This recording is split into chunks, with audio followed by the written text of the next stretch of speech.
NSS. NSS എന്ന് പറയുമ്പോഴേ national service സ്കീമുണ്ട്. അതിനെക്കുറിച്ചല്ല നമ്മൾ ഇന്നത്തെ വീഡിയോയിൽ പറഞ്ഞത്. നായർ സർവീസ് സൊസൈറ്റി, അതായത് NSS. അപ്പം NSSൻ്റെ ആദ്യകാല പേരെന്താണെന്നറിയോ? നായർ ഭൃത്യജന സംഘം. നായർ ഭൃത്യജന സംഘം സ്ഥാപിച്ചത് മന്നത്തു പത്മനാഭനാണ്. അതായത് 1914 ഒക്ടോബർ 31 നായർ ഭൃത്യജന സംഘം രൂപീകൃതമായത്. അത് പിന്നീട് 1915 ജൂലൈ 11 എന്തായിട്ട് മാറുകയാണ്? ആ നായർ സർവീസ് സൊസൈറ്റി ആയിട്ട് കൺവെർട്ട് ചെയ്യുകയാണ്. അപ്പം നായർ ഭൃത്യജന സംഘത്തിൻ്റെ സ്ഥാപകൻ ആരാണ്? അല്ലെങ്കിൽ NSSൻ്റെ സ്ഥാപകൻ എന്ന് പൊതുവെ പറയുന്നത് ആരെയാണ്? മന്നത്തു പത്മനാഭനെയാണ്.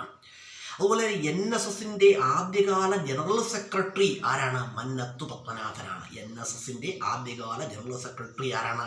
മന്നത്തു പത്മനാഭനാണ്. മന്നത്തു പത്മനാഭനെ കുറിച്ചൊക്കെ ഒരുപാട് വീഡിയോകൾ ഞാൻ നേരത്തെ ചെയ്തിട്ടുണ്ട്, അതുകൊണ്ട് അങ്ങോട്ടൊന്നും കിടക്കുന്നില്ല. അതുപോലെ തന്നെ NSSൻ്റെ ആദ്യകാല പ്രസിഡന്റ് ആരായിരുന്നു?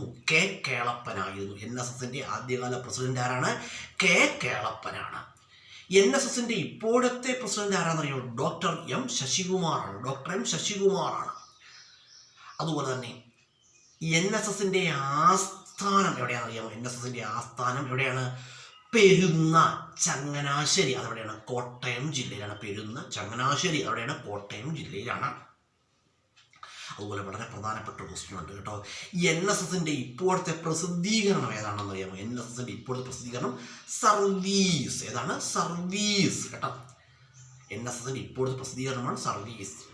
അതുപോലെ തന്നെ ഇതുണ്ട്, ഇത് NSSൻ്റെ കലണ്ടറാണ് കേട്ടോ. അത് കലണ്ടർ അല്പം മുമ്പ് ഇവിടെ കരവക്കാർ കൊണ്ടുവന്ന് തന്നിട്ട് പോയതേ ഉള്ളൂ.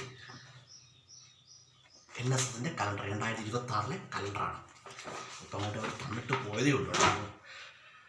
അപ്പം ഞാൻ പറഞ്ഞത് മനസ്സിലായി. അപ്പോൾ NSSൻ്റെ ഇപ്പോഴത്തെ പ്രസിദ്ധീകരണം എന്താണ്? സർവീസ്. എന്താണ്? സർവീസ്. ഓർത്ത് വെച്ചാൽ വളരെ പ്രധാനപ്പെട്ട പ്രശ്നമാണ്. NSSൻ്റെ ഇപ്പോഴത്തെ പ്രസിദ്ധീകരണം സർവീസാണ്. ഒരു ആസ്ഥാനം പെരുന്ന ചങ്ങനാശ്ശേരിയാണ്. നേരത്തെ സ്കൂൾസ് പഠിക്കുന്ന സമയത്തൊക്കെ NSSൻ്റെ ഒരുപാട് പ്രോഗ്രാംസിലൊക്കെ ഞാൻ പോയിട്ടുണ്ട്. ഒരുപാട് പ്രോഗ്രാംസിലൊക്കെ